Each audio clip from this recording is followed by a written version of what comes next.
you know what is acid rain? Well, according to the Environmental Protection Agency, when acidic substances is present in the precipitation, it is known to be an acid rain. Acid rain occurs when the substances like sulfur dioxide and nitrogen oxide combines with water to produce mild sulfuric acid and also nitric acid solution. Acid rain is known to have a pH below of 5.3. The precipitation has two different types of deposition. The first one is wet deposition and the second one is dry deposition. Although the acid rain is originates from the cities, it can be blown hundreds of kilometers away by the wind to the rural areas.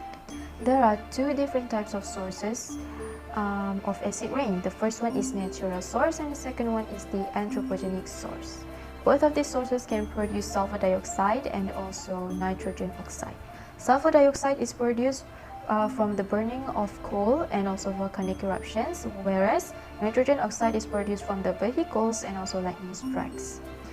Acid rain can give impacts to the plants, soil, humans, and also to the building as well as the other life. The acidic substance in the acid rain can cause the paint to peel off and then reduce the value and appearance of the stone statues and also weaken the trees by destroying their protective layer on the leaves and also disturbs the trees' growth rates. So there are a few preventions that we can do to reduce the acid rain. One of them is by reducing the usage of fossil fuels by vehicles and start to use the renewable energy like solar power. Now I will explain about the causes of acid rain. Acid rain is caused by a chemical reaction that begins when compounds like sulfur dioxide and nitrogen oxide release into the air. This substance can rise very highly into the atmosphere where they mix and react into water, oxygen and other chemicals to form more acidic pollutant known as acid rain. Sulfur dioxide and nitrogen oxide can dissolve very easily into the water and can be carried out very far by the wind. As a result, these two compounds can travel very long distance where they become part of rain, snow, sleet and fog that we experience on the certain days. Next, acid rain can be caused by natural causes and anthropogenic causes, which is precursor of chemical compound of acid rain formation result from both natural causes, which is volcanic emission, biological process and lightning. And for the anthropogenic causes are primarily the sulfur dioxide and nitrogen oxide resulting from fossil fuel combustion. The burning of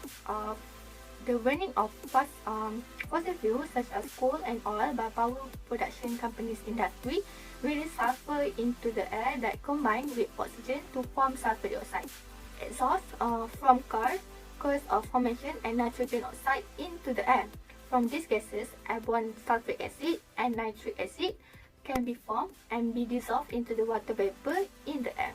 Another example from the anthropogenic causes, which is domestic fire and smelter.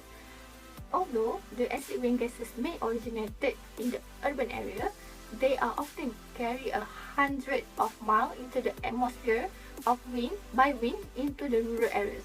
That is why forests and lakes in the countryside can be harmed by acid rain that originated in the city. Next, you are with me, Ms. Aniza Binti Misran, and I will share with you guys how to prevent acid rain pollution.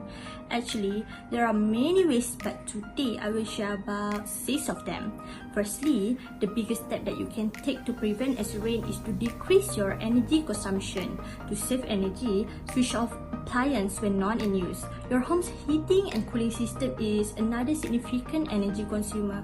According to the EPA, only use your air conditioning when absolutely necessary. It will cost you less and save more energy. Next, stopping the use of non-renewable fuels and switching to renewable energy sources like solar, wind and water energy is a good strategy to reduce or prevent acid rain. Alternative energies will become more available to the general people as technology advances. To help the environment, consider employing solar-powered heating system and electric vehicles such as Nissan Leaf and Tesla cars. Because cars are a major source of acid rain pollution, finding other forms of transportation is critical in order to reduce our dependency on fossil fuel. You may help reduce motor emissions by taking public transportation, carpooling, biking, or even walking. When at all possible, avoid driving. You'll be doing something good for the environment. In addition, using control pollution equipment such as smoke stick scrubber and catalytic converter. Control equipment has application in a wide range of industries, preventing the release of chemical, vapors, dust, and filtering and purifying the air within the work environment.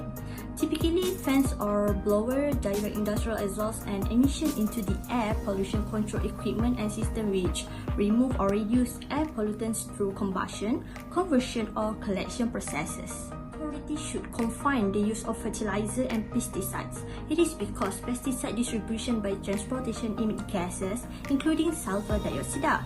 The pesticide application gas feeds pesticide in the atmosphere and reacting with water molecule.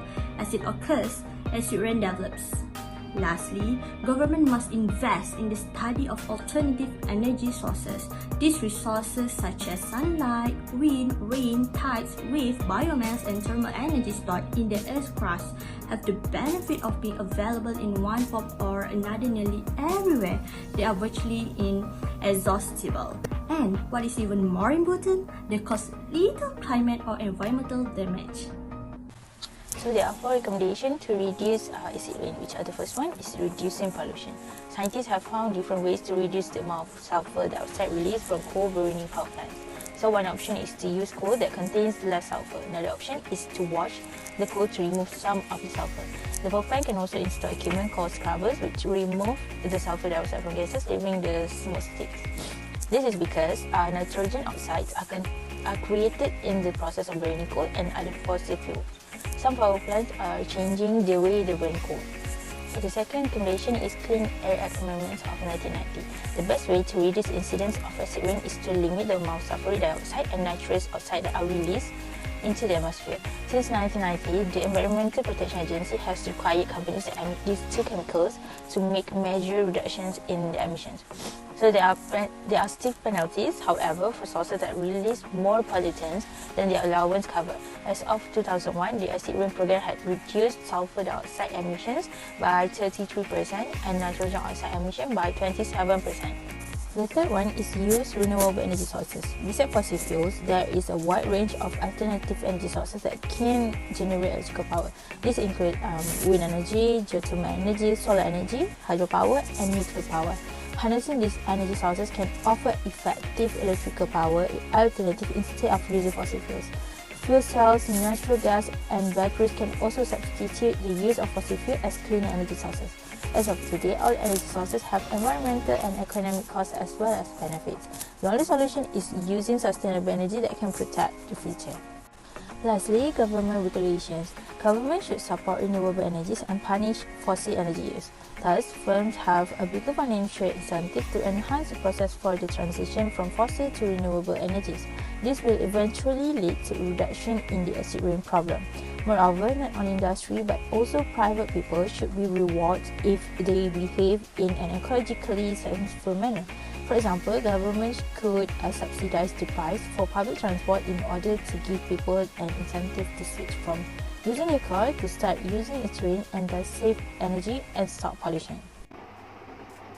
Now, we know that acid rain is the consequence of pollution that caused by natural and anthropogenic sources or known as man-made sources.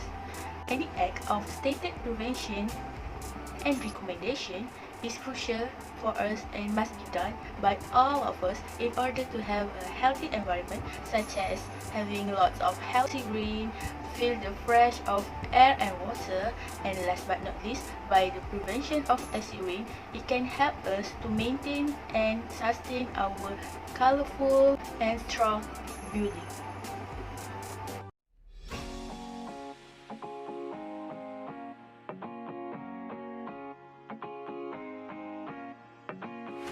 We, as a society, why not we stand together and make sure that this matter can be overcome and get better for the sake of our nature and earth. That's all from us. Thank you.